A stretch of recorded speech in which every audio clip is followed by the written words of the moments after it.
Welcome to Mills Pets.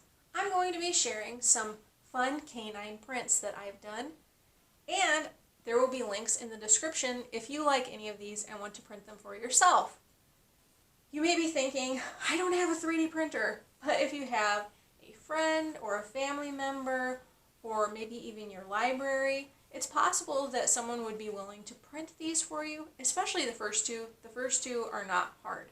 So if you have like a birthday coming up and they want ideas, you can mention one of these to them if you'd like. I wanted to mention a couple of safety issues when it comes to pets and 3D printing. First of all, I do not print in the house. It impacts air quality and it could be detrimental to your pets. For example, there's PTFE in 3D printers. We don't really know what the plastics are made out of, even if they're corn-based or whatever. We don't know everything that's in there. So I do not 3D print in the home. This makes it a little bit more complicated because you're also supposed to monitor 3D printers, but I did want to mention that I do not 3D print in the home.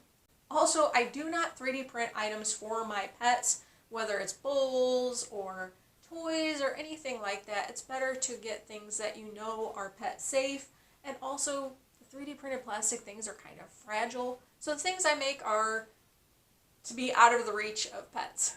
This first project is called Max the Dog Small Fridge Magnet, and it's by daviddotshaw. If you look at the original, you may notice that mine is missing the eye, but that's just because I patched it. Here's my hand to see how small this is. It's just so tiny and cute, and it reminds me of the 1930s aesthetic. Scottie dogs were really in at that time, so I like the retro look of this. Obviously, magnets and pets do not mix, so make sure that's one especially that you keep out of the reach of your pets, although all of these are. With this next item, I have 3 different project ideas that I wanted to share. First of all, the silhouette that you see is called Havaneser Havanese Keychain, and it's by bboltz. I patched where the hole was for it to be a keychain, I think maybe around here. But other than that, you can tell what it was supposed to look like just by looking at that. The second idea I have is to make a dream box, or a box for some of your dog's little things. I am a product reviewer and a food item came in this box. It was unfinished wood, and I thought, oh, I'll keep that because I'll figure out what to do with it someday. And then a couple years ago I thought, I might like to have a dog someday, so I turned this into kind of a dream box. I added this finial and all the hardware, the hinges and the latch and the feet. Kind of looks like an award or trophy or something. But I thought it was fun, and what you could do is get a bigger, different shaped box and put some of your mementos or photos of your dog in there. In this, since I don't have a dog yet, I have things such as the dog's name idea and a checklist of some things that I would have to get in order to get a dog. If you want to take a 3D print and use it as an applique like I did here, that opens up the door to so many possibilities. Another idea would be to take a wood coat rack and put your dog's name on it or a silhouette and hang up the harness and the leash. But there are other things you could probably think of to do as well if you think outside the box, haha, and come up with projects using 3D prints as appliques. I'm showing these 3D prints basically from easiest to hardest. So this one is definitely a jump up from the last one. This is a Kitsune, a seven-tailed fox by BS3. I can't find the original file. It looks like maybe the designer is no longer on the site where I got the file from, unfortunately. So this is a link to someone who had changed the file slightly to make it easier to print out.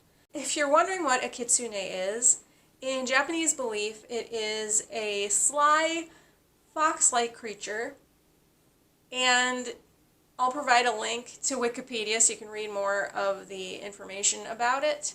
But you may already know one if you know the Sonic the Hedgehog franchise, because there's somebody named Tails in there who has more than one tail.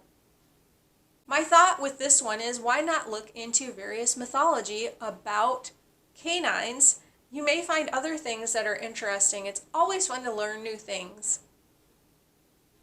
The last one is the most complicated 3D print. It's Greyfriars Bobby, scanned by FJ512. This was a scan of a statue, and I had to shrink it way down and print it with removable support since the original statue was obviously not optimized for printing.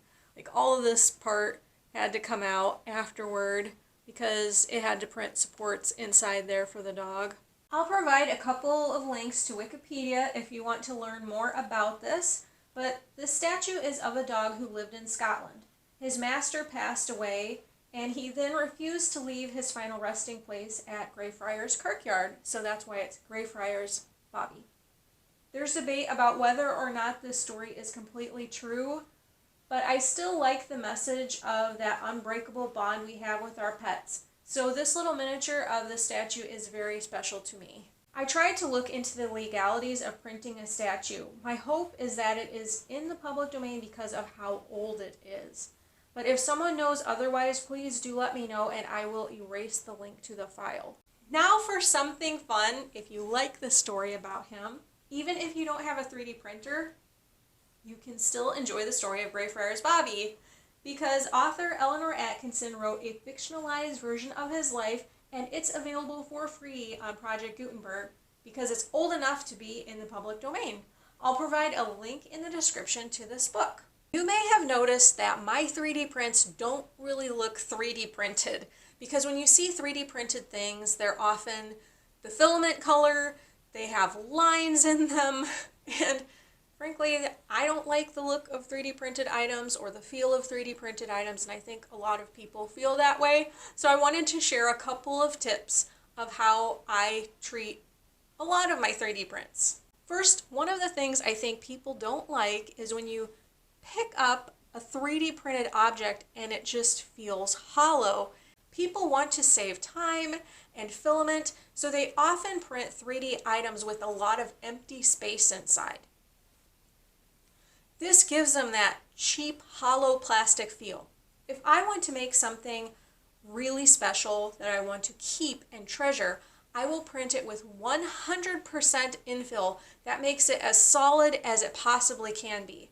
For example, with this fox, if you pick it up, with this dog, if you pick it up, it has weight to it. It feels more like a figurine. And I feel that gives things a more quality feel. But it also slows me down from 3D printing everything I find, because it becomes a pretty big project for me to make something. Another thing that I do is a lot of post-printing processing. And I don't want to say exactly what I do because my concern is that I don't know if this finish is going to last. So I would feel really bad if people followed what I do and then the paint chipped off, 10 years from now or something. So I don't really want to say specifically what I do. But just in general, some steps I'll do is sanding, and this might be done in between certain steps too. I will patch, paint, put clear coats on. This guy even has some antiquing medium on him. I really go all out trying to cover up the fact that they're 3D printed, such as the lines. And if you look closely, you will see them, but it's a lot more subtle than it would be if I hadn't done all of these steps. Also, I feel like adding little details will add a lot to making it not look 3D printed. For example, with this guy, he's just covered in details.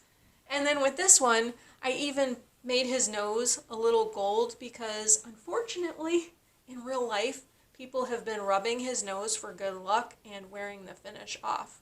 I put a little bit of gold elsewhere too because this didn't look like a statue to me, just being solid black, even though it looks like from photos that the real one is solid black. Adding details can really add a lot to making them look less like a 3D print because you don't typically see 3D prints that are painted like this. I hope it has been fun seeing these canine prints. Are there any canine prints you have done? If so, please post about them in the comments. You can include the name and creator, but not links, since I don't know if comments will go through with a link. If you enjoyed this video, please like, share, comment, subscribe, all that stuff. It really helps other people find videos. And if you don't have access to a 3D printer, don't despair because there's a much better 3D dog.